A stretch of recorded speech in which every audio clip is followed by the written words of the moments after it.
Hey, there it is. Welcome to Clasico Podcastico. It is El Clasico Podcastico. Yes. Happy hour special. That's right. It is our El Clasico Friday night happy hour special. We are recording this live. We each have our own drinks, our own special cocktails to support our teams. What do you have there, Mark? Okay, so I got on our inaugural happy hour special, or actually our second one. This will be our first one where you'll see the images because we're gonna upload this to YouTube, and then next week we're gonna be live, so you can join us, you can comment or something, or maybe come on video. I don't know how YouTube Live works. We haven't done it before. We're gonna do it next week. Yes, we wanted to do it tonight, but YouTube had to make sure we weren't Russian spies, and that takes about a week to do. Yeah, it takes a couple days, so we'll be verified. I got, in honor of the most classically successful team in Europe, which I represent, Real Madrid. I got an old fashioned, which is it's just whiskey, sugar, and bitters. That's right. It makes sense for an elite club like Real Madrid to have an elitist cocktail like the old fashioned. Yeah, it's like a Mad Men. Love it. Mad Men. What do you got? One of my favorites, easy drinking. So Barcelona, as if you're watching the YouTube video, I'm dressed as a Barcelona bartender for this special happy hour edition. Very classy. And I figure what would be more appropriate than to start out with a red drink, as Blaugrana means blue and red. We're starting with red. It's a little aperitif, a classic. It's going to be a Negroni here. Pretty nice. Frozen gin. I got equal parts gin, equal parts Campari, and then equal parts sweet vermouth. Got the old classic Martini Rossi here. I love it. Negroni, I think it's my favorite drink. Yeah, it's one of the best. It's definitely, it catches your eye when you see it at the bar. And then to garnish, we just got one slice of orange, and I'm just gonna drop it in because I like it. Orange. Oh, I got some orange in here too. Little orange peel, added a little flair. So Jazz. Cheers. Jazz, my friend. To you. To football. To Barcelona. A la Madrid. Now, I normally have this as my background when we record. Nice.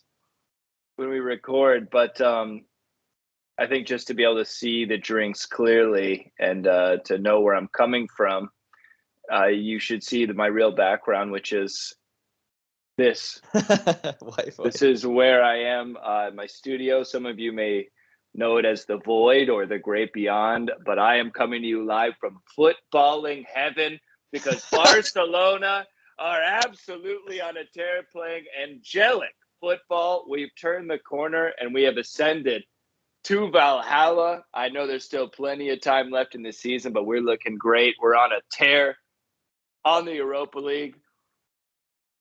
And it's great to see here in footballing heaven. But no, I got to take this off so you can actually see my drink. Beyond. That's for your actual apartment. Truly, things aren't going so well for me, Mark, to be honest with you.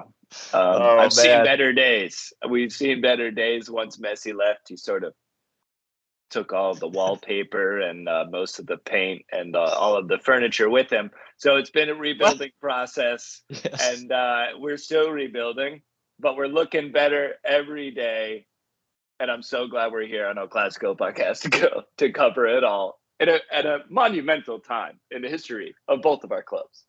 It is a monumental time. It's an exciting time for both clubs. And I just want to know, why did Messi have to take the wallpaper? He's like a billionaire, right?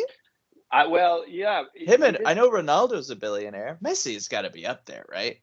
Yeah, he is a billionaire. He was second to the billion for athletes behind Cristiano Ronaldo, but he is a billionaire. And the truth is, he paid for that wallpaper, and he deserves it. He's actually like, no, that's mine. No, I put that there. He could have taken the turf with him as well, and about 80,000 of our 100,000 seats in the bleachers. But he was kind enough to leave them. He did take about half your seats for about a few months there. That was about the attendance. Big problems at Barcelona, but maybe the corner has it been turned. That'll be a big theme on this special. So we're going to get into some of Barcelona's recent results. And are they for real? Can they challenge for some sort of silverware this year? We'll find out. Payton's going to give us the skinny on Barcelona and Real Madrid. Big win over a little opponent once again. But it's important momentum coming into some important games. So we'll get into the Vallecano game. We'll get into some Barcelona's games. And then we'll have some fun at the end because we got to do some sort of game for happy hour. We can't just talk about results, Payton. So we're going to, of course, talk about Mbappe or some eye-watering offer, which I love that verb. The British people use that. Eye-watering. Yeah. It's one of those where you got to, excuse me? What? What's that? So, yeah, the offer from PSG, desperately trying to re-sign him. So we'll talk about that. And Erling Haaland news. Lots of rumors flying around and some actual reporting being done. So we'll get to the fun stuff at the end, but you got to wait. Or you could skip forward. We'll put a timestamp. You could skip forward. But I think we represent the true fans, diehard fans, Barcelona. They want to talk. They want to hear our expert analysis on every result. So let's get into it. Barcelona, we're going to keep covering the Europa League here on El Clasico because Barcelona had a huge win against Napoli. Yes, we did. What a game it was for only one short week ago. Just a week ago now. We came into this second leg of the Europa League. Hey, I was traveling, okay? I was traveling. That's right, I flew across the country twice. Yeah, so yes. I think we get a little bit of a break here for being a little tardy. It's a quick turnaround, and the fact that you're here with us now shows the motivation, the support, committed to the cause. And the commitment. What happened, Payton? Barcelona versus Napoli, second leg. Of course, in the first leg, if you heard our podcast, we drew 1-1. Now we're coming in. That was the Torres affair. Ferran Torres missed about 7 chances in that game and buried 1 penalty. We were unfortunate to tie that game, but we had some great games coming in to this one. And listen, you asked if we turned a corner, and I called it our first game of the last month in February against Atletico Madrid when we won 4-2, that it looked like we had turned a corner, and it was all nothing but up from there. We would go on to draw Espanyol the game immediately after that, and then draw Napoli in the first leg. So it looked like, is this another one of those, hey, we have a good game, and then we get overexcited, and then it's a return to poor form.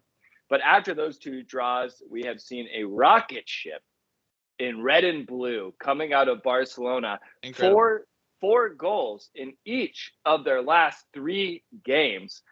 After beating Valencia 4-1, we come into this one full steam ahead with all of the momentum on our side.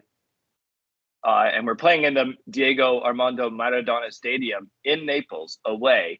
Yes. Get the results here. It's the Maradona Derby.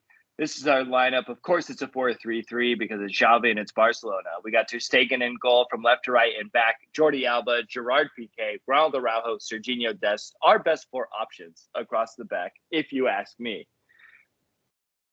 From left to right across the midfield, we have the only 3 best options available: Pedri, Busquets, and Frankie de Jong. They are a trident of destruction right now. Dominant. They are clicking, running on all cylinders here. Then from left to right across the top, it's the 3 newbies: Ferran Torres at left wing, Pierre-Emerick Aubameyang playing the 9, and Adama Traore, the beast himself, at right wing.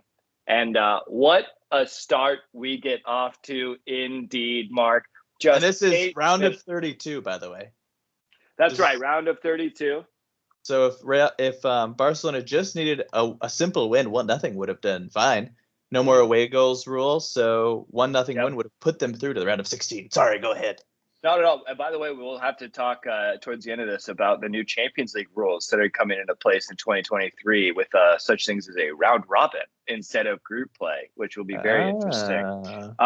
But what a start indeed, Mark. Just 8 minutes into the game, Adama Traore gets out on a breakaway after Aubameyang got it off a corner, beats a man, and then passes it upfield right before he's tackled to Adama Traore, who then streaks all the way upfield from our own half on the counter, running up. He fends off one man. He fends off another. This run. Passes the ball off. What He's so strong. Run. It's like a running back, just stiff-arming players as they try and bring him down. He's oiled up, and it shows because these defenders are can't get him off of him. He fends off two players. Like a greased pig. And then he passes the ball from the left side of the box to the right, where Jordi Alba is making his run. And Jordi Alba, our left back, takes it, streaking down the right side of the box. One touch to set up the shot. And then he buries it low, near post for the goal. It's 1-0. What a finish from Jordi Alba. Is he a striker? No, he's not, but he might as well be. Hey, he's a left back. He's nominated for a Puskas Award for that last goal he had. Incredible. The floaty finish.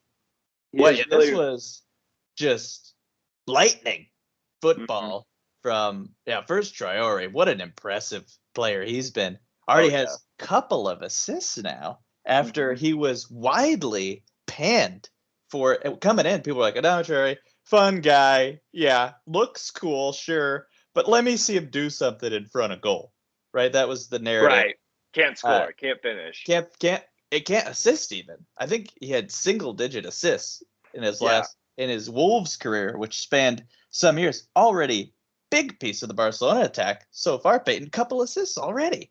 Yeah, 2 assists in just 4 La Liga games so far. I'd call that pretty productive. And he's the only player of these new signings that we have not fully committed to signing yet, which is interesting. It's going to cost us some coin, but also if the Wolverhampton Wolves choose to sign Trincao permanently, who we loaned to them, and in exchange we got Traore, that's going to cost us an extra 6 million euros if they decide to sign Trincao full time. But to me, it's not looking very likely, as he is not a significant contributor with a whopping 0 goals and 0 assists so far this season at Wolverhampton. Looks like Laporte has been making a lot of right decisions thus far with the players we're letting go. Yusuf Demir not even getting consistent time with, is it Rapid Vienna, one of those Austrian teams?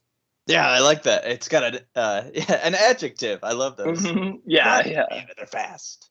Exactly. Like young boys. I love those. Yeah, just a fun name. Some sort of cultural difference. But hey, I'm all for it. If we can find a way to make it work financially, I would love for us to sign Adama Traore on a few years deal, which would be I wouldn't fantastic. mind it either, because I got to watch Barcelona for this podcast. I am forced. I have to put, keep my eyeballs open with forceps, such as the pain. Yes, from watching Barcelona actually be good, but I can't help but smile when I see Adama Traore just hustling and bustling through opponents' lines and just watching them fall off, like in Lord of the Rings, like when Gimli gets going and there's orcs, they're just flying off him. He's got that low center of gravity. You're not stopping him. They're hopeless. And we got Aubameyang skateboarding down a set of stairs on a shield, just wiping people out with arrows. Very promising start from a couple of strikers or attackers that were written off as kind of flubs by the rest of Europe, right? Aubameyang, whatever. Barcelona got him. Who cares? Let him go for free. Traore, same thing. But looks exciting. Absolutely, he does. I'm stoked about it. 13th minute, after we just went up 1-0, 5 minutes prior. My God, this felt good to witness. Frankie, Wonder Boy, De Jong. What a strike. He gets the pass from Ferran Torres, back heel pass from Ferran. Great pass. Good layoff. It looked like he was trying to hit Aubameyang, but it's a little behind him. So Oba just keeps on running because Frankie is coming up behind him. As Oba and Torres keep running upfield, they bring the defenders with them because they can't give them an open look on goal. I mean, they could give Ferran Torres an open look on goal, but they don't know that. And as Torres and Oba are making those runs, they take the defenders with them, drawing them back, which gives Frankie de Jong all the space in the world.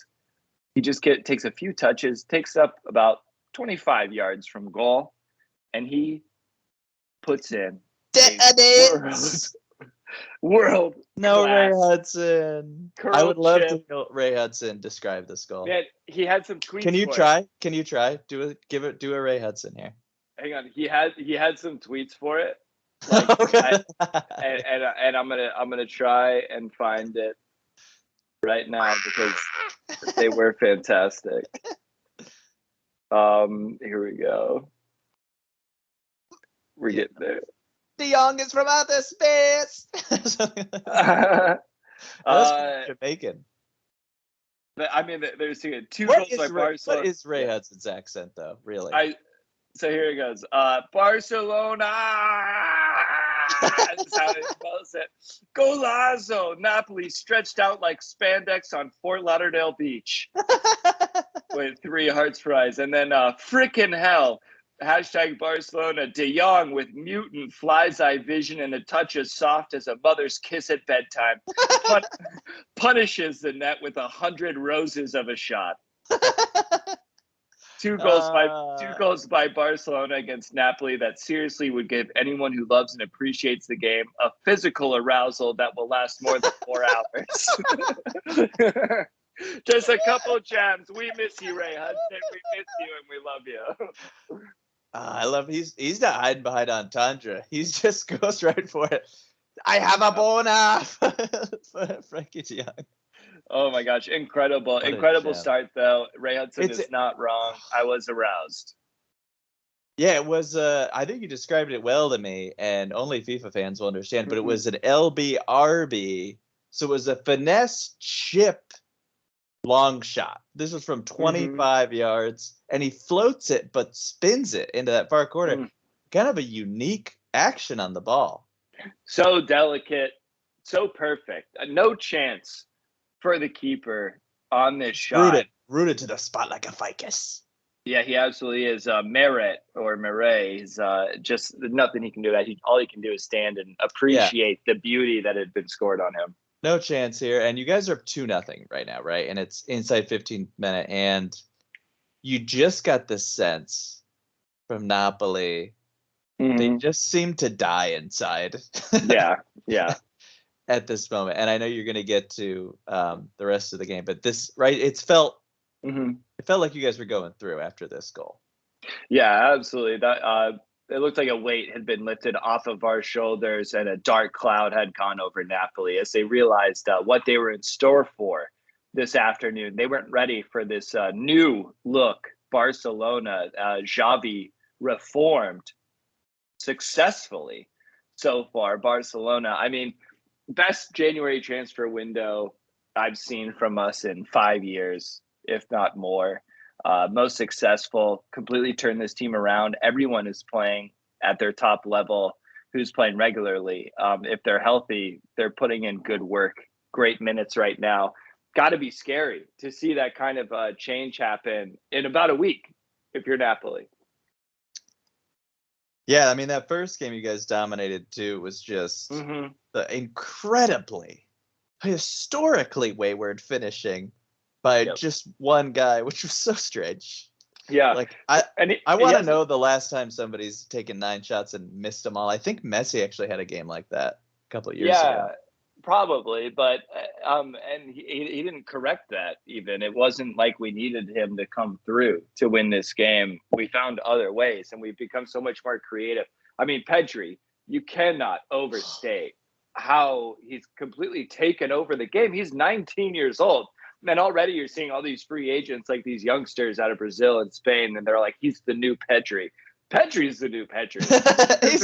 Wait, how old is he? 19. And the way he's just gushed. toying with these professionals is incredible. I mean, I gushed about him last episode, but yeah, he's just continuing to get better. He's so fun to watch midfield. Yeah, absolutely. And the crowds reacting to some of his moves were so much fun. All right, the rest of the game's perfunctory, but tell us what happened. Yeah, 21st minute, Osimhen, Napoli's striker, gets out through on goal, and Ter Stegen tries to come out and clear it from him as it's coming into the edge of the box, but he comes out too late, and he slides right into the right leg that's planted for Osimhen. VAR gives a penalty after the ref was just going to give a free kick on the edge of the box, but upon further review, it was inside. So Insigne steps up to the spot and he buries it bottom left corner. Ter Stegen doesn't even move. It's 2-1, 3-2 on aggregate at this point. Out of nothing, Napoli get something. And it's not often, Mark, you can blame a goal entirely on the keeper. Yet here we are. Yeah. This one is completely on Ter Stegen. What's he doing? Osimhen's not even in a good position there. Just stay back. Stay on your line. He's not threatening the goal in that situation. And if you do come out, you better know you're going to get to that ball first. It's a stupid mistake. Now, Osimhen does dangle that leg a little bit to get hit. There's hardly contact. Yeah, it's but not. What's he doing out there, though? What's he doing out there in the first place? No, poor decision. And again, some shoddy keeping at the back for Barcelona. Ter Stegen, it looked like he was making a little bit of a revival. He had a few good games, and then because I mean he was tragic to start the season. We saw some awful displays, and then he seemed to be picking up his confidence maybe the last 10 matches or so. But he's had some howlers. Didn't matter in this one though. No, it didn't. We had a couple howlers actually in this one. 27th minute off of a corner kick. Aubameyang has a chance far post. It falls through all the traffic in the middle of the box and to him far post, and he just heads it wide of the post closest to him. Should have been a goal there. But 45th minute, this is the way you keep fighting, Mark. Off the corner kick, it ends up to Jordi Alba. It gets blocked out. It gets passed back around the horn to where the corner was taken from to Jordi Alba, who's low down that left wing. He tries to send the cross in, but it gets blocked by a Napoli defender. It ends up falling to Gerard Piqué, who takes one touch takes it off of his right knee, and as it's falling to his left, he takes the shot off of the volley, low to the right post, and it bangs in for the goal. 3-1. That's not supposed to happen. You know who this reminded me of? Who? Ronaldo.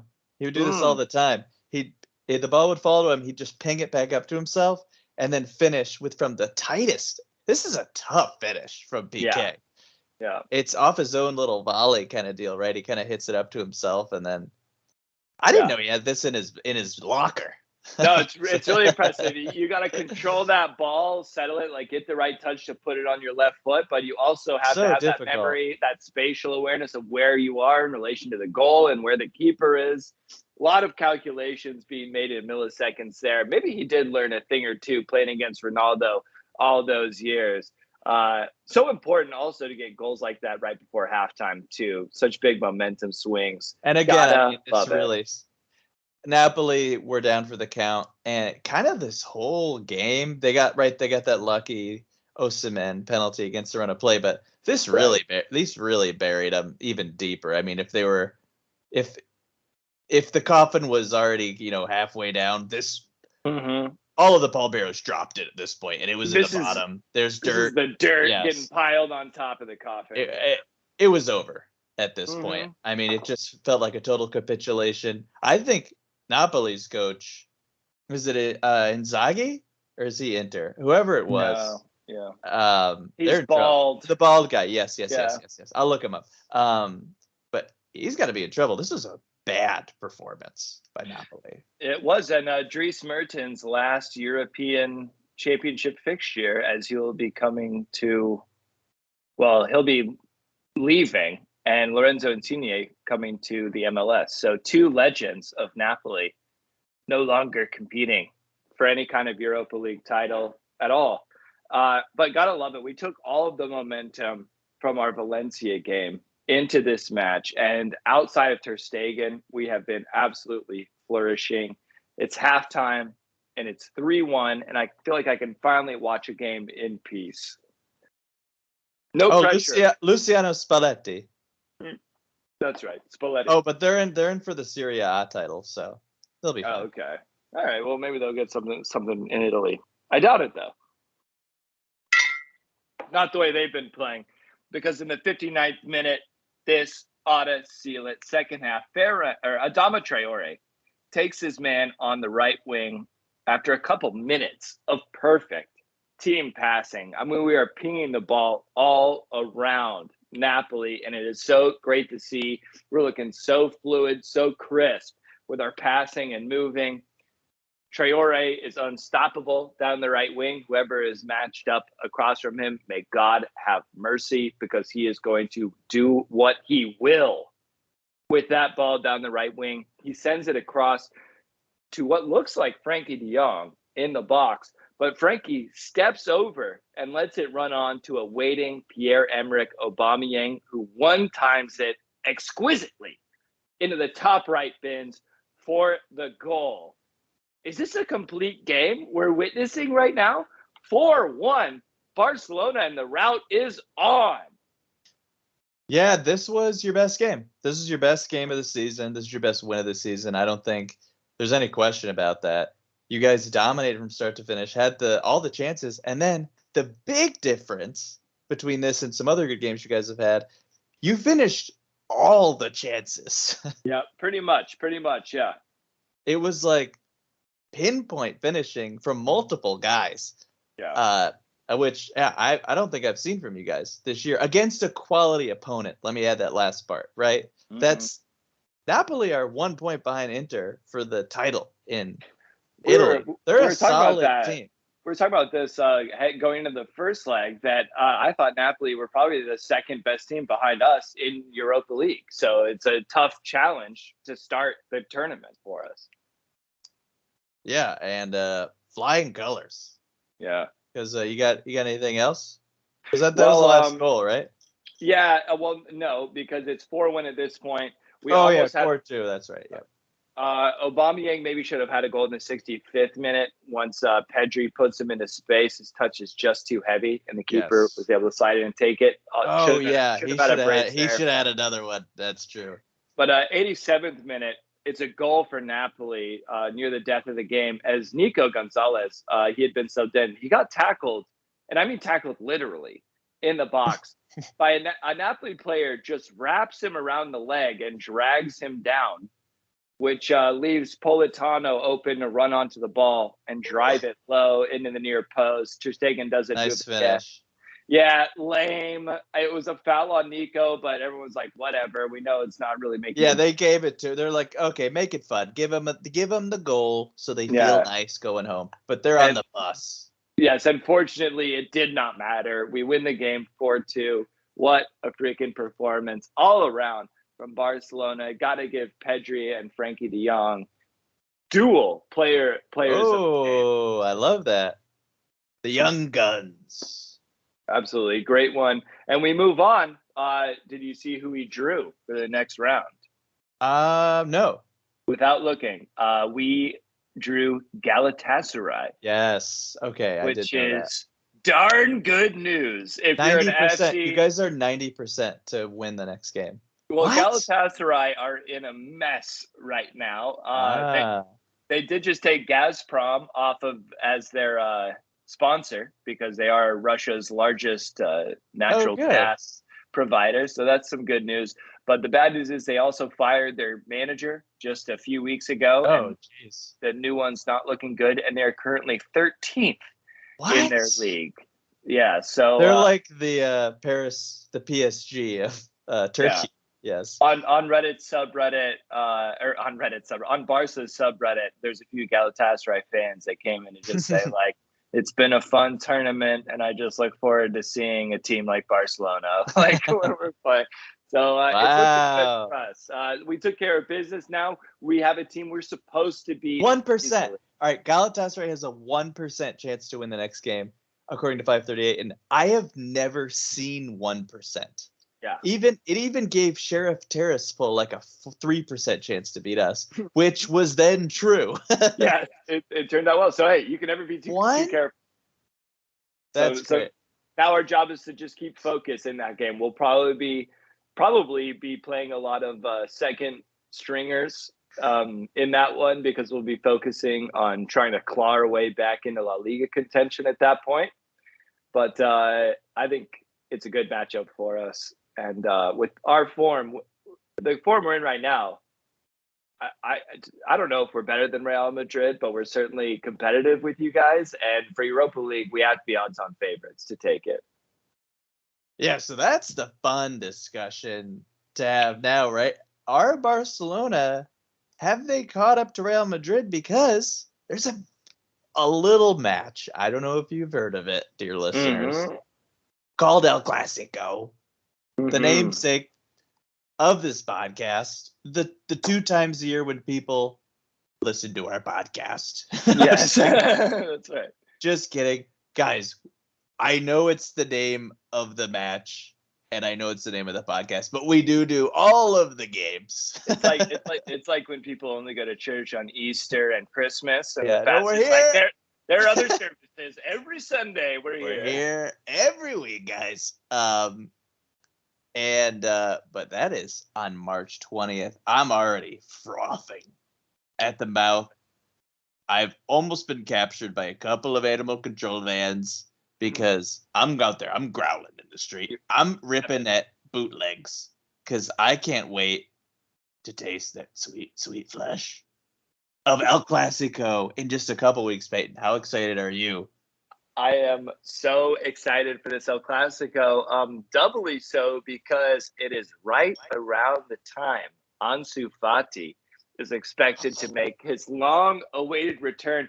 Now, the bad part about that is that he is expected to return right around that time, like right around that week. Yeah. And Real Madrid, probably not the tough, heated contest you want to send in a recovering boy to play in Ansu Fati. So the good news is that we do have players. Hey, he's a man now. Yeah, we have players like Dembele, like Traore, like Ferran Torres, like Luke de Jong that have been able to step up and make goals when we need them, so that it's not such an urgent matter to get Fati back in as it would have been. Yeah. Yeah, for the last year and a half, you're just like, all right, well, maybe we'll have a shot if Fati comes back and can score when we'll be down 1-0 in the 80th minute or something, right? Right, which was our Messi syndrome for the last 3 years, which is, well, Messi's got to make something happen for us. But now it's looking real fluid. We'll get to the Athletic Club result, which was bonanza. As impressive, the Athletic Bonanza. You don't hear that very often. Normally, the Athletic Club reviews are like 12 minutes, and it's just describing fouls. Yes, absolutely. You're just like, how was that not a red 12 times? But we got some goals in that game, but we got some not really goal games. Goal. And Real Madrid playing their little brother, Rayo Vallecano, the nearby in downtown Real Madrid.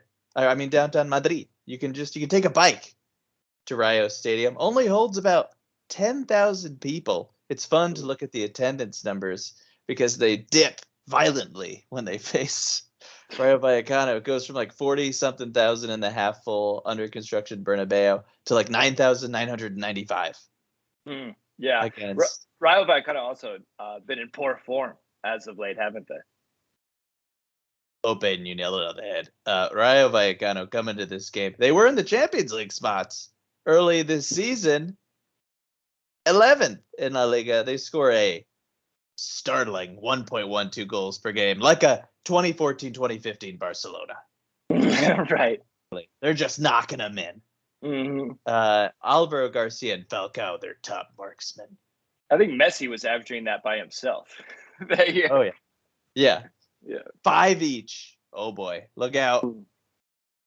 They each got almost half a dozen. That's not enough after most of the season. Rayo started well this season. They won 6 of their first 11 La Liga matches.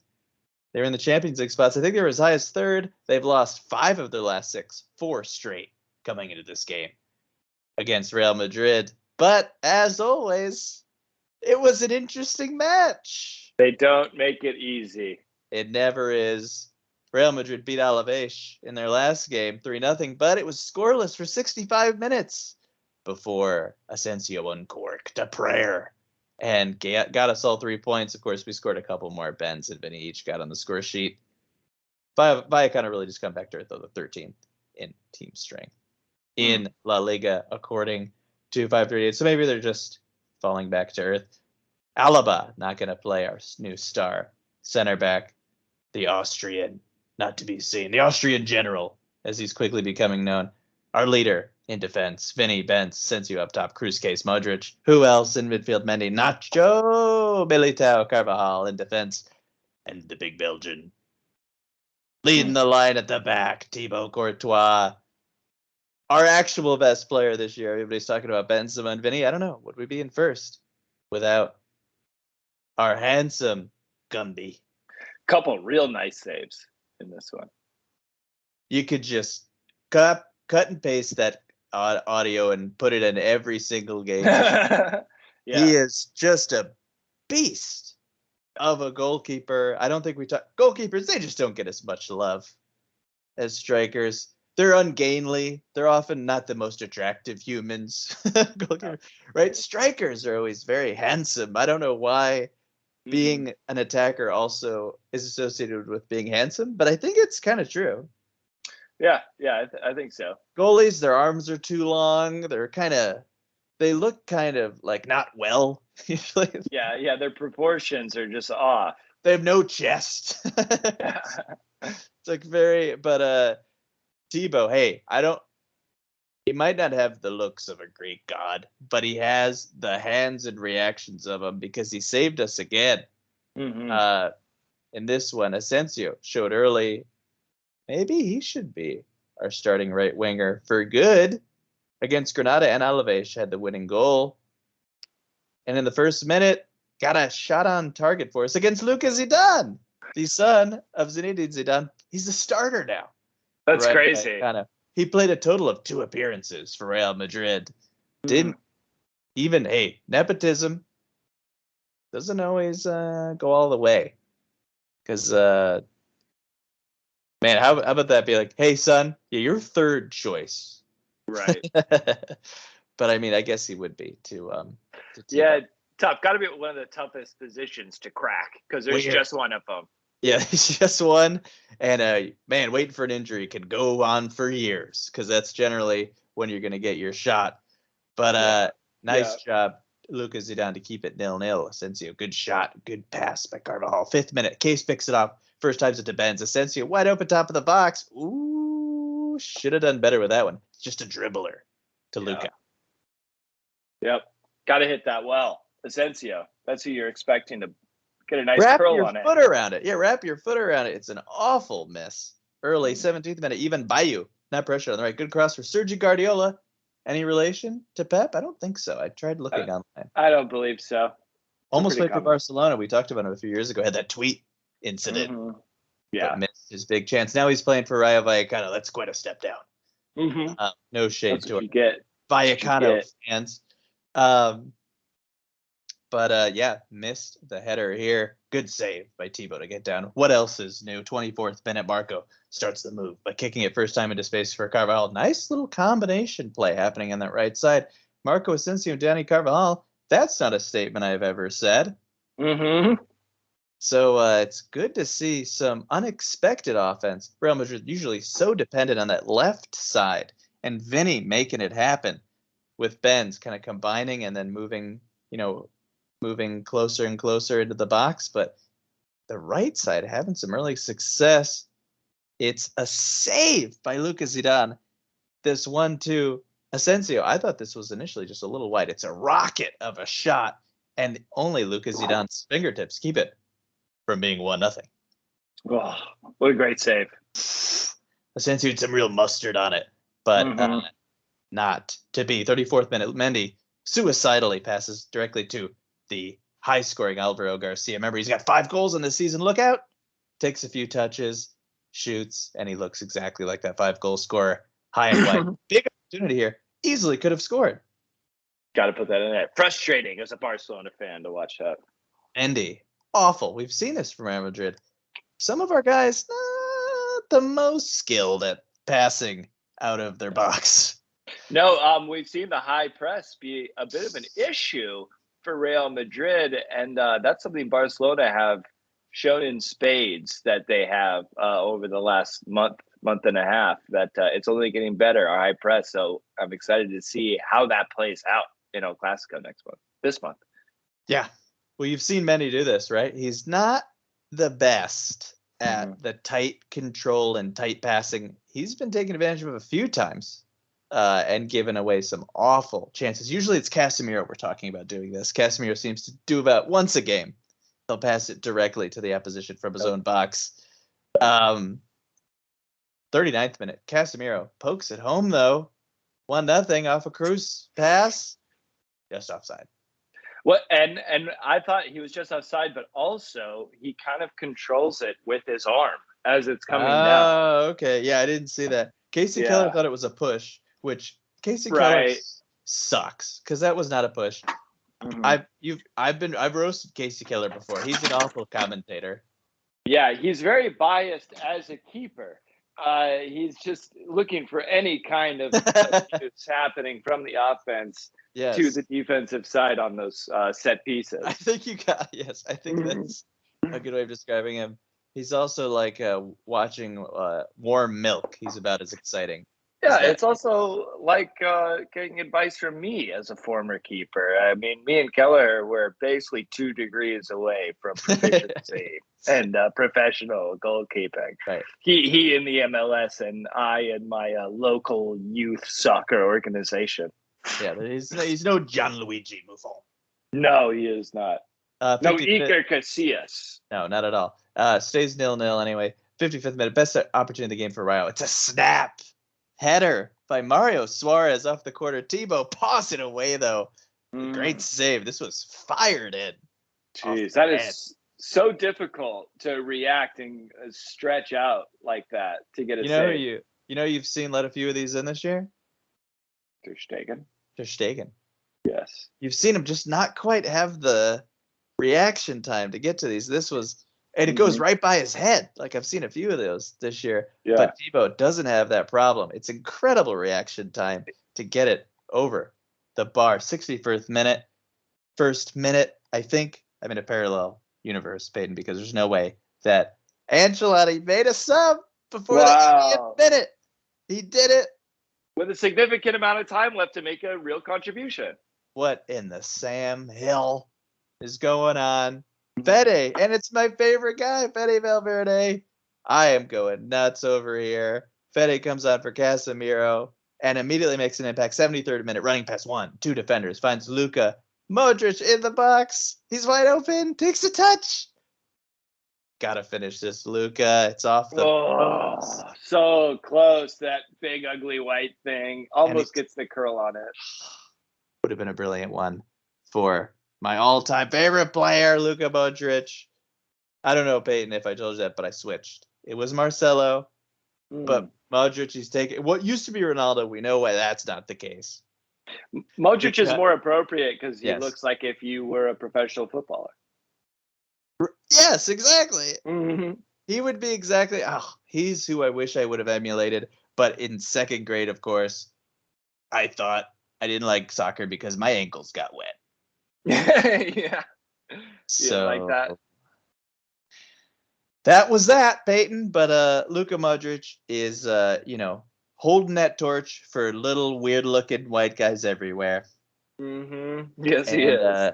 He almost got his second goal of the year in the 79th minute. Rodrigo in for Asensio. 80th minute. Ivan Bayu, this guy at it again. Silky right foot. Floats a ball in for Oscar Trejo. He's fallen over, but he still manages to get a shot off. But who's there? Obviously, Thibaut. is flailing. He's coming out flailing. Those big old limbs are going to stop it. They're just going everywhere. And then makes a second save on this. Alvaro Garcia. Ball falls to him. Oh, boy. Whiffs. And then the angle gets tight. Thibaut's all over it. He stood back up and saves again from a tighter angle. What an incredible effort from the Belgian. He lays down after this dramatically from the effort. Yeah, like a magician or a psychic or something. He's just it's like, ah. Yeah, exasperated or just exhausted from channeling the other side as he saves that shot. Pretty great goalkeeping, pretty bad attacking. Yeah, it was exactly a mix of both in a great position. You had Oscar Traore fall down, and then Garcia totally whiff. So a little bit of jumpiness, I think, from the strikers. 83rd minute, nothing really special in this goal except for some unselfish play and tight control from our two best attackers. Rodrigo finds Benzema, spins away towards the goal line. Vinny does the same. He's just too quick for his markers. It's a simple finish, really. Receives the ball from Benz, and he's in on goal. But Zidane comes out, and Vinny smartly, and we're seeing him make these great decisions now in these moments. Instead of trying a difficult finish, would have had to spin it over a little chip or something, just passes it sideways to Benz. You see this over and over again. These guys just want to take the shot, get the glory. But it's almost a lot harder in this situation to just make the easy pass. And Benzema, it's the easiest goal. He'll score this year for his 18th in La Liga. Let me look this up. But anyway, it sends Real Madrid 6 points, I guess, above their 19. Okay, thank you, Peyton. 19 obviously leads La Liga. 6 points up on Sevilla. We now have a 91% chance to win La Liga. That is quite a chance. Very impressive. We'll talk about some of the deficiencies in Real Madrid's attack when you get to our fun portion of the podcast. But Asensio's got to be the player of the game in this one. Winning goal now in 2 of our last 5 games. Also against Granada got the winning goal. Or wait, no, it was Benzema who got the winning goal this game. But Asensio was good again. Almost had a couple early on. Yeah, he has been an inspired form as of late, making his case to stay as a Madridista.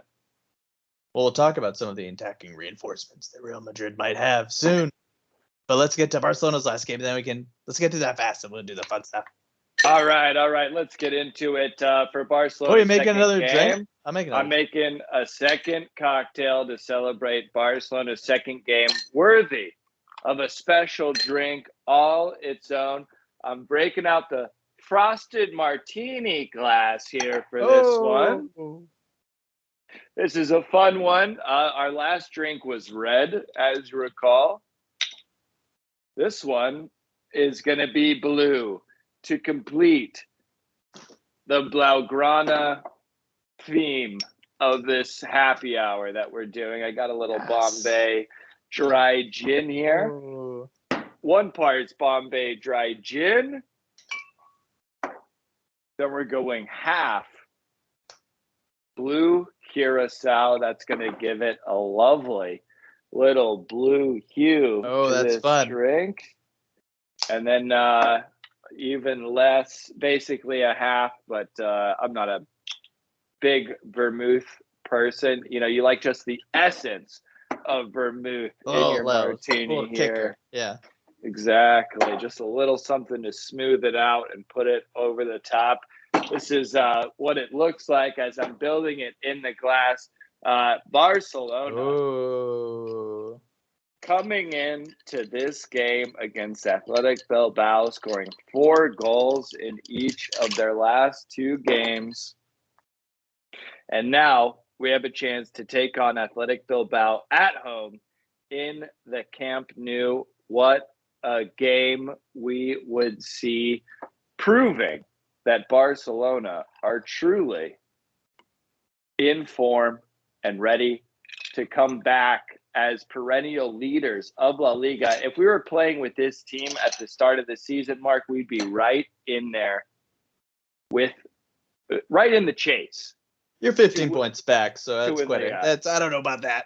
well, we're not in it right now. But if we had started with this same team, no, I know, but would this team would have made 15 points difference? I think they would have. We're seeing it already. Listen, the way we outplayed Napoli, we couldn't outplay freaking Benfica in the Champions. You guys were bad. You guys were bad. And here we go. Cheers. Little Blaugrana. Look at that. The blue and red drinks. Oh, so wait, what's in that again, Peyton? You got blue curacao, you got gin. Blue curacao, my Bombay dry gin, and some dry vermouth as well, and then an orange. What do you call it? Twisty thing. There you go. To garnish, orange twist. That is it. That is what it's called. You got it. So we play this game in the Camp Nou against Athletic Bilbao. We come out in the 4-3-3 from left to right across the back. No Jordi Alba, of course, in this game because of that whole pesky 5 yellow cards in a row situation, which we've both said we don't like. That's right. So Des 5? You're gonna get 5. Crazy, but luckily Des has stepped up. Make it 10. Mm-hmm. Yeah, I agree. It should change by position. Like if it's a striker, if it's the number 9, make it 5. That could be 5. Maybe that's fair, but not all the way back. If you're a center back, you basically should give up a yellow every other game. Right. So I don't agree with it, but because of that dumb rule, Serginho Dest has to start at left back. Then we got Gerard Piqué left side of the center back position, Ronald Araujo on the right, and then Dani Alves starting at right back. Why can't Real Madrid get an American? Because they don't. Pulisic, they're not good people. They're not good people, Mark. They don't want to hear the word soccer. I don't want to do my hawk noise just for you guys, or eagle noise. Come on, Real Madrid. Anyway, Dani Alves started, blah, blah, blah. Yeah, so great. So left to right, across the middle, we got Pedri, Busquets, and then Gavi getting the start on the right side of the midfield. From left to right, across the top, it's the same new starting 3, Ferran Torres, Pierre-Emerick Aubameyang, and Adama Traore, the January boys. That kid's fun, Gavi, as well. You guys and your fucking midfielders. Man, our golden generation, it's starting anew. We've got a new Iniesta, Xavi, and Busquets on our hands. Do you guys have just a farm where you keep your young midfielders? Throw them some meat. No. Don't hold your hand. Let them come to you. Like, you just produce them like a factory. It's unbelievable. Yes, it's called La Masia. It's literally a factory. Well, ours is called La Fabrica, which is basically like we're factory, right? La Fabrica? Yeah. Yes, and you've got all those children making Nike shoes. Hey, Real Madrid doesn't support anything like that except in half of our sponsors. Well, let me just say that this game was an absolute domination from top to bottom by Barcelona. There's no way around it. We have hit our stride.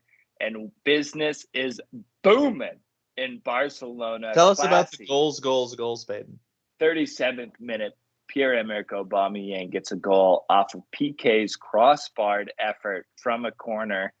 Incredible. The cross comes in. Gerard Piqué leaps to it like a salmon out of the spring. Heads it in. It looks like it's going in. I think Simone may have gotten a touch to it to actually save it against the crossbar. So good effort from the keeper there to paw it off of the crossbar and back into play. Unfortunately for Unai Simon, it falls right to Pierre-Emerick Aubameyang, who does not think twice about it. He just volleys it home, kind of falling over, jumping, scissor kick type thing. This is such a good volley, by the way. Volleys it home. Yeah. It almost looked like a video game because you were like, wow. Usually that's not like a real life thing where you can just react that quickly from a difficult angle while your body's in a bad finishing position. But he manages to somehow get his leg over the ball. Really good finish here. Yeah, and really flexible hips to be able to do that. Incredible. Great precision, good reactions. I would have died. It's a clinical poacher's goal that Arsenal thought was beyond his years. With Aubameyang. And I think much of the footballing world. Yeah, absolutely. But Xavi saw something in him. 3 goals in 3 games? As a matter of fact, he's got 5 goals in 1 week Mark. Oh, I'm yeah, glad that's you right. asked. That's right. 5 goals. I forgot in about 3 the one games. that's not really his. He had a hat trick, of course, in Yes, that hat game trick. when Many Pedri quotes. was given that goal against Valencia, but Pedri had that goal taken away from him and given to Aubameyang. Pedri's got to be like, come on, I'm a midfielder. Come But on, really? You're gonna take away a goal yeah, from me? yeah. Ferran Torres in the 63rd minute should have scored alone on goal. He beats a slide tackle from the defender and keeps possession. He just hits it in Unai Simon, who makes a nice save. Credit to the keeper. But whatever. You gotta make that though. Yeah.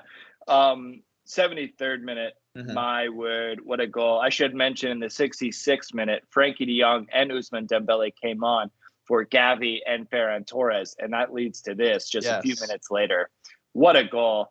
Especially from someone who live, I thought he may have been trying to cross it. Ousmane Dembele gets the ball at a tight angle, running down the left wing, getting jeered, getting whistled, as he does whenever he comes on Camp Nou now. And once again, he turns boos into cheers and uproarious joy. My word, what a goal. Sends one from an extremely tight angle down the left side of the box. Left-footed shot, hits it off of the underside of the crossbar into the roof of the net. Assist goes to Frankie de Jong. 2-0 Barcelona. What do you think about that? All right, I'll be honest. I don't remember what you're talking about, which I don't understand, because if it was that good, I must have.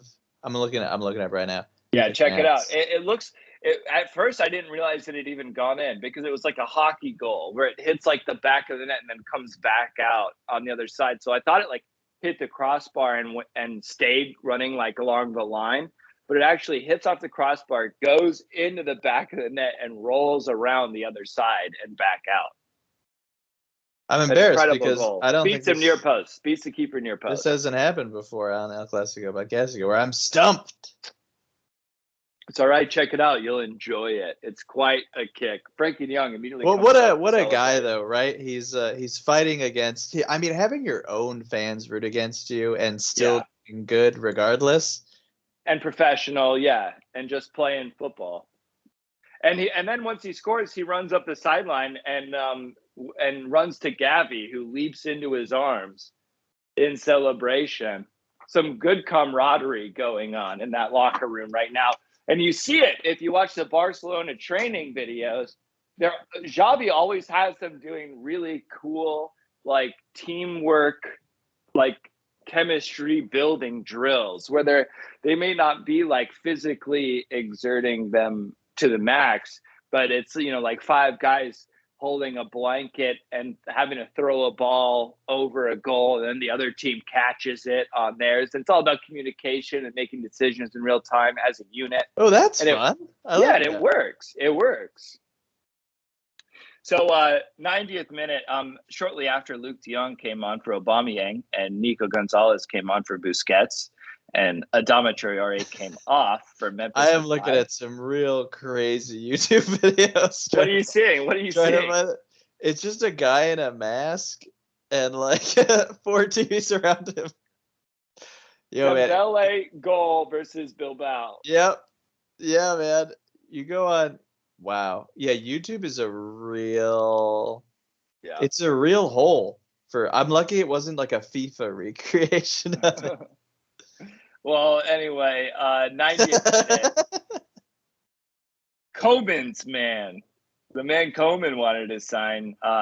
Luke de Jong heads it in far post after Ousmane Dembele feeds it to him, following a delicious skill, a sublime skill on the ball from Pedri, who beats 2 Athletic Bilbao defenders trying to high press, gets it up to de Jong with a nice like outside of the foot curving pass to get it between 2 Bilbao defenders, then steps forward, getting beyond those 2 to receive the pass back from de Jong, and then plays a 45-yard ball across the pitch to Ousmane Dembele that just goes beyond the Bilbao left back.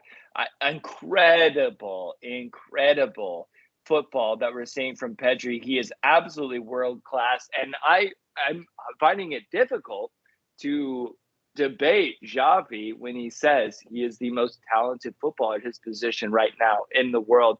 He is making, I mean, our fans go crazy. He had an amazing dribble skill in this game where he's getting pressed high up the field and he just goes, takes the ball back with his right leg and then flicks it forward behind him between the legs of the Bilbao defender, nutmegging him and getting beyond him and just causing a rise from the entire Camp Nou. We absolutely love this guy. Great ball from him to Dembele, and then Dembele makes a really nice cross right onto the head of Luke de Jong, who makes a great run of his own to get between the two central defenders and into open space right in front of goal. And then can't do anything but head it into the back of the net to make it 3-0. But we weren't done there yet. No. Mark, in the 93rd minute, Ousmane Dembele again, playing with a chip on his shoulder that pays off big for us Barca fans. Memphis Depay gets on the end of this one. It's the same spot, basically, that he just fed Luke de Jong from a couple minutes prior. But Depay's waiting for the ball. Dembele sees him, puts it on exactly the right spot. Depay just takes a step forward ahead of the two defenders once the ball gets played in. He is inside the 6-yard box, and he just lunges. And with his first appearance since his injury, scores one at the death knell of this game. Absolutely incredible. Beautiful ball from Dembele. Great positioning from Memphis Depay. It's 4-0, folks. Final score, and we are for real. Again, that's Memphis. It's big for Memphis, right? Because where does he fit in with this new look Barcelona? And you got to make the most of your opportunities in that short amount of time you get, right? It's brutal at these big clubs. Like, if you get 10 minutes, you better score in that 10 minutes. So, and it's a great little finish. Far post. Yeah, absolutely. Especially the way Aubameyang's been playing, 5 goals in a week. What a force. We were relying on Depay for goals at the start of the season, and now, he doesn't feel so needed, perhaps. So he's got to make his presence felt whenever he gets a chance. And he did here, thanks to Dembele. Yeah, Dembele, great bit of skill. He's been great. All right, so should we wrap it up? So what else? What you got? Anything else? I just got to mention a couple things. A few signings that have happened for Barcelona that are coming this summer. Locked up, Andreas Christensen, the Chelsea center back. 25-year-old, 6'2", very ungainly. Danish. He is he's all but locked up. Yeah, he is good. He's got great size. He's physical, good at tackling, but he can also play with the ball at his feet and get upfield. He's good at making those dangerous runs that people like PK can make for us. Great addition. Still only 25. He's got years to develop, years to get better. Very excited about that signing. Also, Frank Kessie from AC Milan, who's a central midfielder, 6 foot tall from Ivory Coast. Really good physical central defensive midfielder. I don't think he'll be like a key starter for us, but he'll be a great rotation player to sub in when Busquets gets tired or Frankie de Jong's unavailable. Frank Kessie will be a great option. Yeah, he was the guy Real Madrid were going after. He's supposed to be super solid. Mm-hmm. And then finally, so exciting. Finally, the highest ceiling of these 3 players we are signing. That this guy we have actually signed, youngster Pablo Torre from Real Racing Club. He's a midfielder. He's only 18 years old. He's from Santander, Spain. And looks like he's got the total package to be another intrinsic young midfielder to Barcelona. He's going to be starting with the Barca B team, but I believe he'll be registering for La Liga as well. So he'll be able to get some time in with the first team while he settles in. But very excited about all of these new signings as Laporta has got the right idea. Oh, so these all went through. These are all, well, Andreas Christensen is locked, basically. It's confirmed he's coming. And Frank Kessie is basically confirmed. But they're saying it's all done. They just need to put it through. They've all parties have agreed to those deals. Frank Kessie, by the way, we're paying $6.5 million a year, which is a little too expensive for me right now, given our financial situation. But it's not bad. I mean, if he's a significant contributor, it'll be worth it. But Paulo Torre has officially been signed. Oh, nice. Very exciting. Yeah. Hey, sometimes off the bargain rack, those are the best deals. Absolutely. And next up, for our signings coming in the future, the very near future, our priority right now for scouting is in South America, and more specifically South America. South America. That's good, like a grandmother or something. Yeah, in That's like R. in the Worcestershire. Yeah. More, yeah, exactly. But we are looking for a young Brazilian forward to bring on to Barcelona's team. So we're looking for basically the next Neymar is what it sounds like to me. But the next Vinicius? Yes, the next Vinny. Yes, exactly. We're looking for the next skilled player like that to bring on. Hopefully one that's better than Gappy. Vinny's made that leap into rarefied territory. I think he's got like the highest transfer market value besides Mbappe. Ooh, let's look at that. Yeah, so anything else on Barcelona in general? We know you're happy. Yeah. Blah, That's blah, all we blah. got for me. Hey, Barcelona are amazing. We're in footballing heaven. Need I remind you what my background really is right now? Footballing. Yes. Payton's in heaven. We love to see it here on El Clasico Podcastico. As an entity, we do, because I have to watch Barcelona games and I have to listen to Payton talk about how great Barcelona are, even though they're 15 points behind.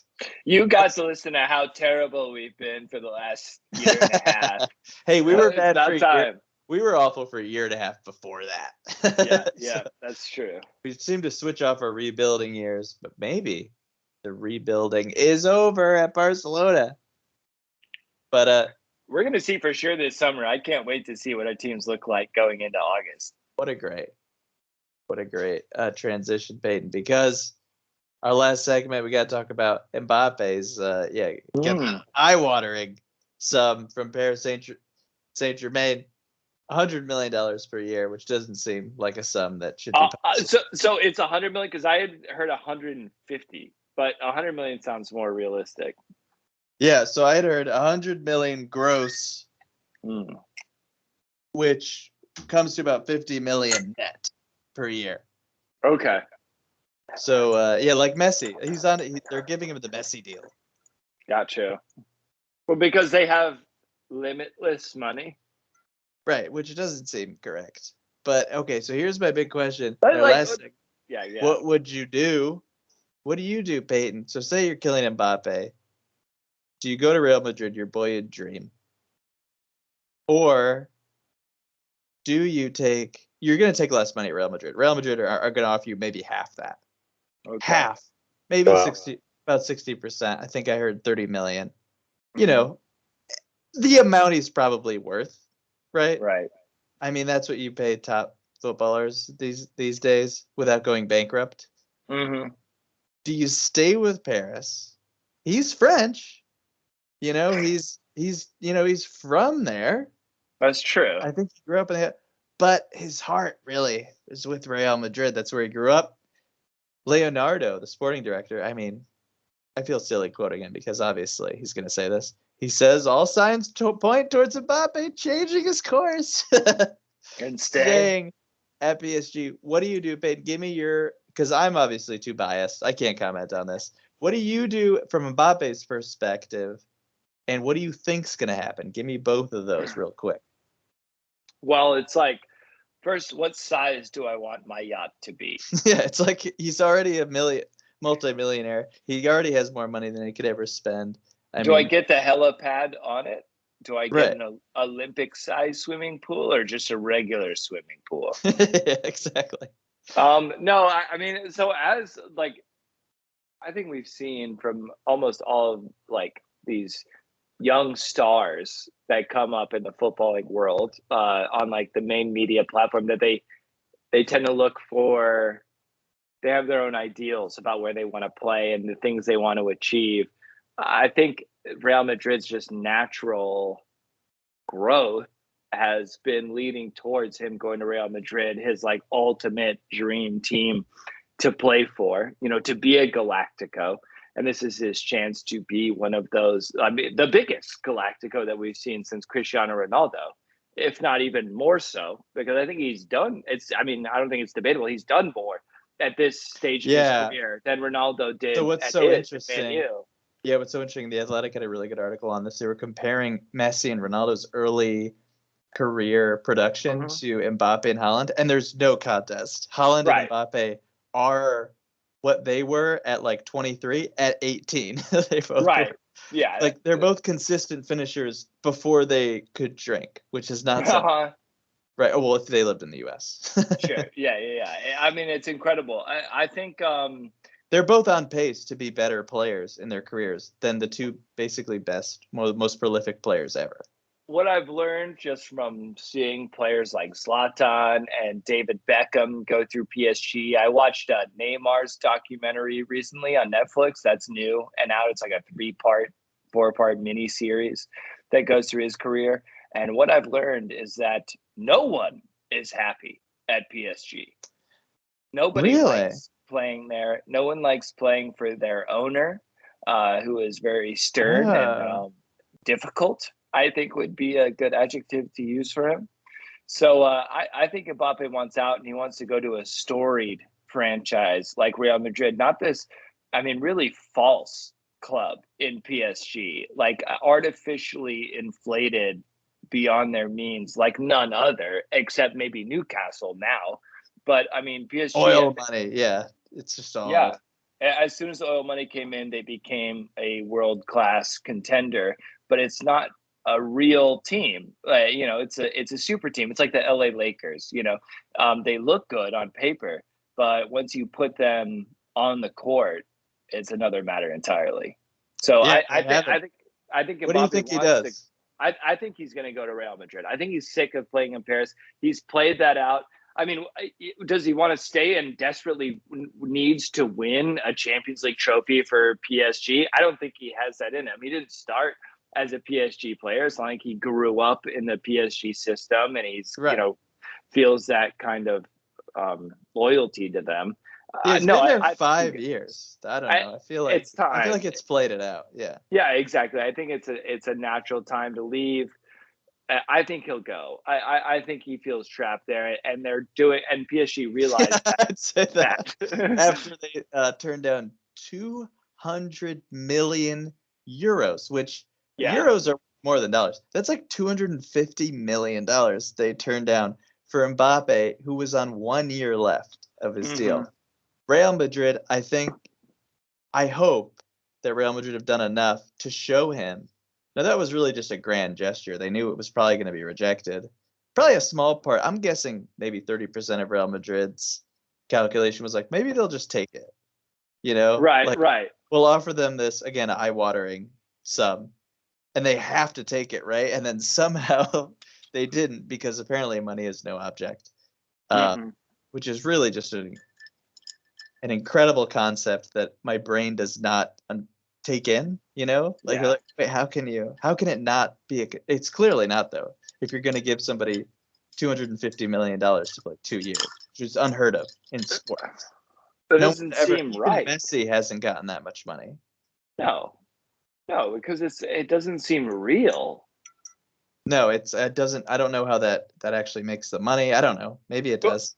It's like, how does even an oil baron in Saudi Arabia or in the UAE make that? But it doesn't make sense. For one guy? It's one guy. Yeah. You still got to pay Neymar and Messi, who are on Neymar and Messi. Crazy contracts themselves. I guess Verratti, Angel Di Maria. How can you pay all of these players? They got to be making something. So, all right, Payton says, still going to Real Madrid. You want to give me... Okay, and here's the fun thing about what I want to do today. I want to give percentages, and I want to do bets if we can. Okay. Of course, not with real money. You pick your own currency, Payton. Of course. Before that deal, I would have said 80% Real Madrid. But now that offer is on the table, I'm going to say 60% Real Madrid, Oh.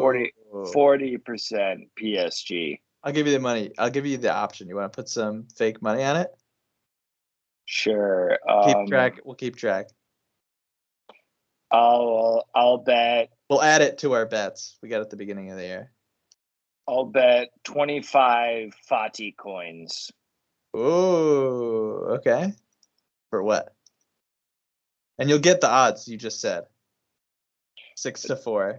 That he signs to Real Madrid. Oh. And he leaves PSG behind. Okay, that's fun. Yeah, this is great. Because they see I think Messi's coming back to Barcelona too as a dark horse thing over the summer. All right, I'll give you the 6-4. Okay. Odds. I mean, I'll correctly. I get it. 60%. Okay, people who are gamblers, don't email us. I mean, please feel free to email us. Don't email us. We cannot help you with your addiction. I know it's not 6-4 odds. It's something more complicated. But 60%. Okay. Peyton's gonna bet 25 Fati coins. Okay, that's fun. All right, so let's talk about the other guy everybody's talking about. Erling Haaland, there's news. Real Madrid are meeting with his representatives in the next few days. Now, that's cute. I want to talk about this one because that's this cute. is your representatives. Right? Your representatives are meeting with him. That's nice and that's cute for you. But Xavi and Jordi Cruyff traveled to meet him personally just yesterday, or maybe 2 days ago now, if you're listening to this. Haaland, of course, is injured right now and is with the medical staff, I believe, in France. And Xavi and Jordi Cruyff, on their day off, traveled to meet and talk with him personally. And now Laporta is optimistic about the signing possibility of Erling Haaland. We still have to do a few key things. Probably two of our top earners might need to walk in order to ensure that signing. Seems like a lot. But we are optimistic about the possibility, and there are ways to get it done. But what do you think? Where do you think Haaland's going? Because, of course, I mean, you can't rule out teams like Man City being able to sign him. Yeah, so what I think is... So it was Erling Haaland's grandfather's dying wish that he signs with Real Madrid. So that's where a lot of this is coming from. All that I've heard is he wants to sign with Real Madrid, but Real Madrid, the feeling is not necessarily mutual, which is really interesting.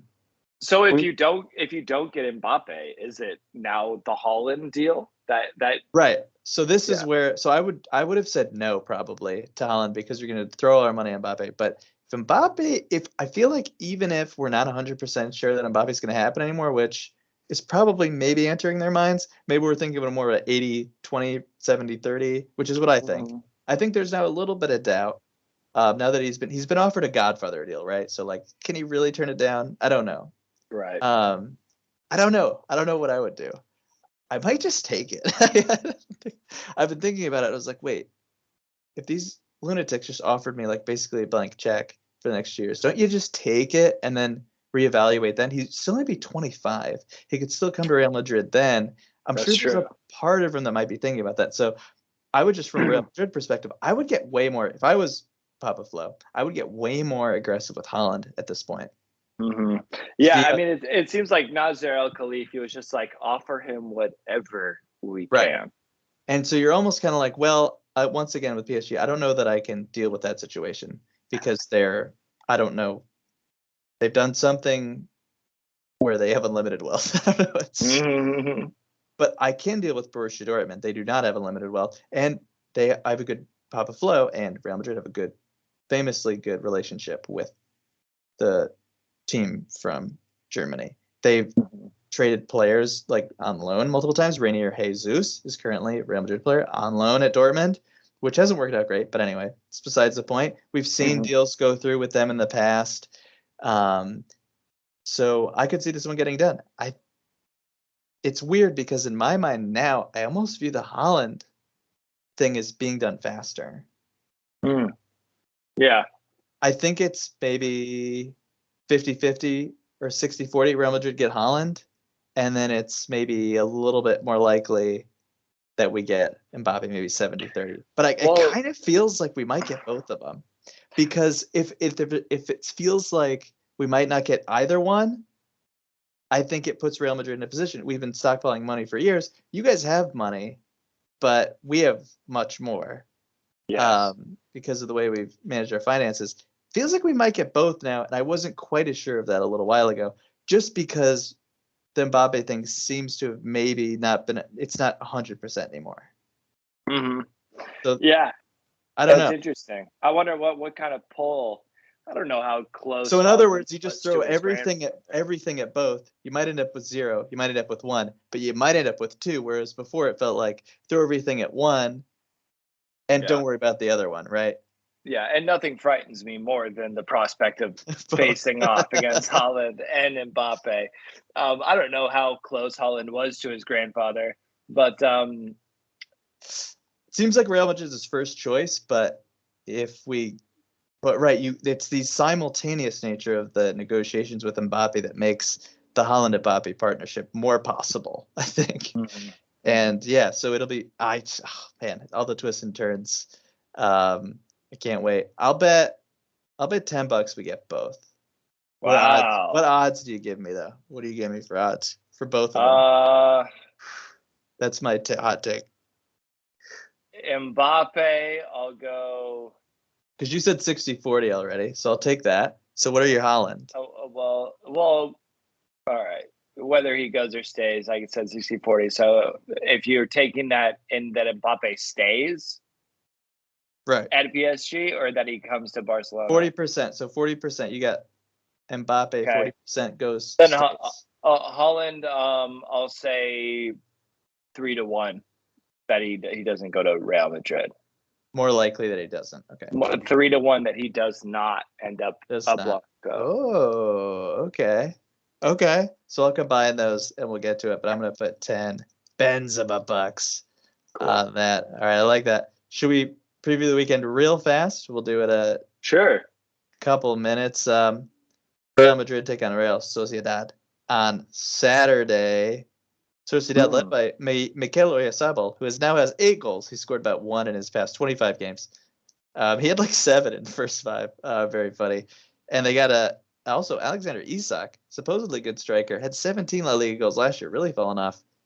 Basically anonymous. Real Madrid's 2-0 win earlier this year. Remember that win? That's where Benzema went off after 18 minutes. Luka Jovic had his Phoenix-like game where he scored 1, assisted 1 to Vinny, who finished to put us up. How about this Real Madrid, though? Hasn't scored in the first half of their last 8 games. Mm-hmm. Weird, that's amazing. Weird stat. Hopefully, we can get back on the board in this one. That's 560 minutes. Is that right? Something like 63. It's wild. 72. 720 minutes. Wild splits. Got to do better in the first half, though. So let's see. Can Vinny, my big key for this game, Vinny, start running towards the goal line. He seems to just be kind of the Neymar disease a little bit, where you just want to cut in all the time. Cut in. I get the urge, right, because it's closer to goal to shooting, but he's got to start getting back to where he used to get goal line, like Adama Traore has been, and create that extra space for your teammates to run into the box, stuff like that. Vinny started to do the old also like play for fouls. Right. Which I don't like seeing creep into his game. Some of that just kind of like boundless optimism has seemed to fade a little bit as he's become more of a star, which makes sense. Yeah.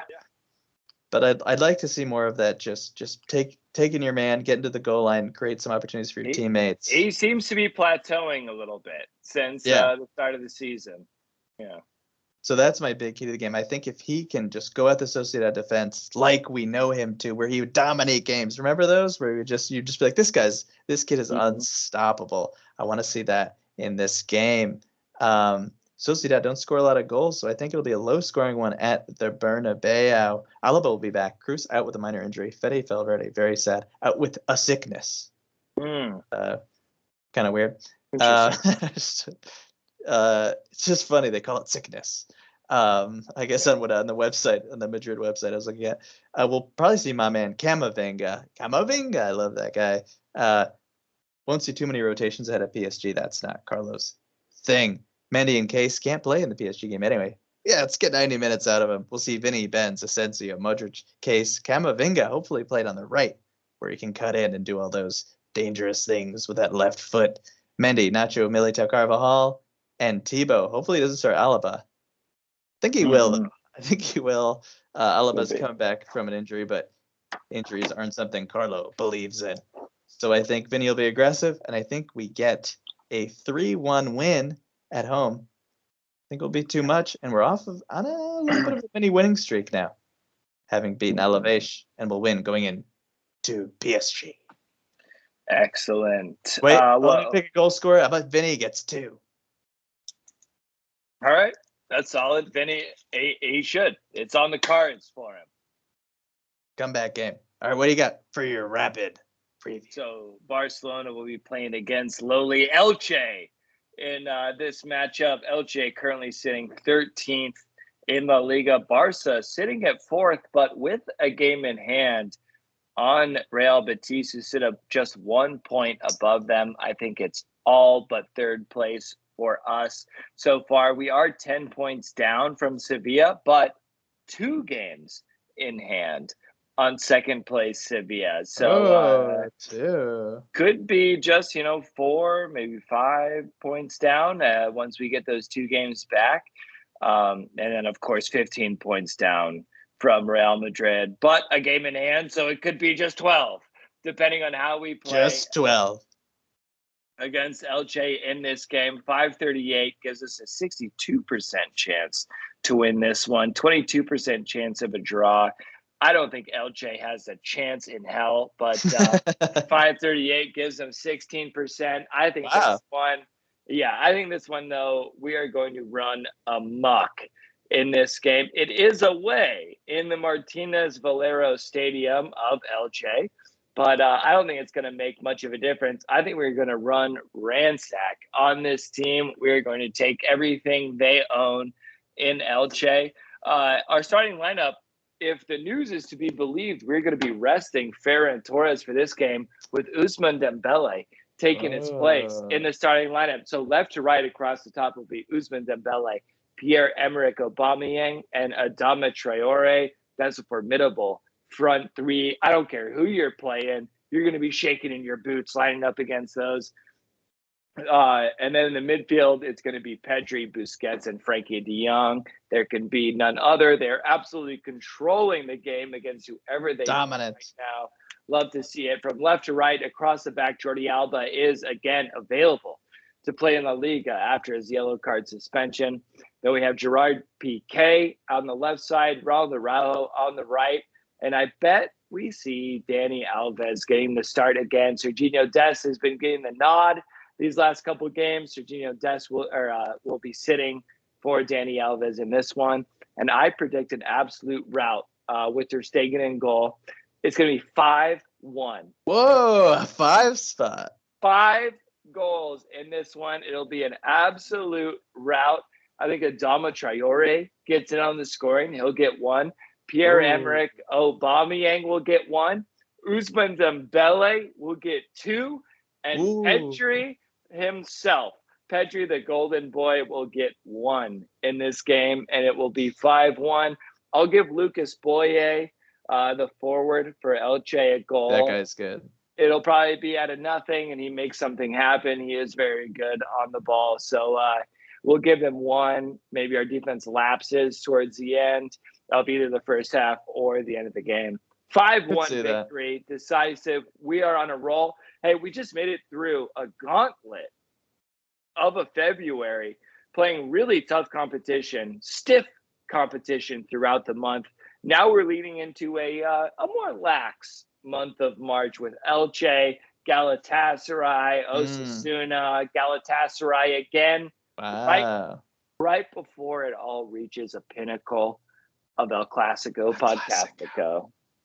We can't wait for that. And if you also can't wait, please remember to subscribe to our podcast on any of your podcast platforms. And please also follow us on the YouTube, as we now several videos that you might be interested in, and your friends are probably also interested in them. They're badgering you. Where's the Clasico podcast? You go, where can I find it? Well, you just tell them at any of your favorite podcast platforms. And remember that we love you very much. We love you so much. So much. All of you listening from Angola right now, we love you. All of you in Fresno, we appreciate your continued support. Please tell a friend to tell a friend. Subscribe. I love our pockets of support are excellent. Yeah. We value all of them. Varied. We love you. Please like and subscribe to the YouTube page if you're watching on there. Follow us on Twitter at ePodcastico to know when all our new episodes are out. Yeah, and of course, subscribe to the podcast. It's on all Apple platforms, iTunes, Spotify, whatever you use. Whatever. Cheers and Hala Madrid. And Visca. El Barça.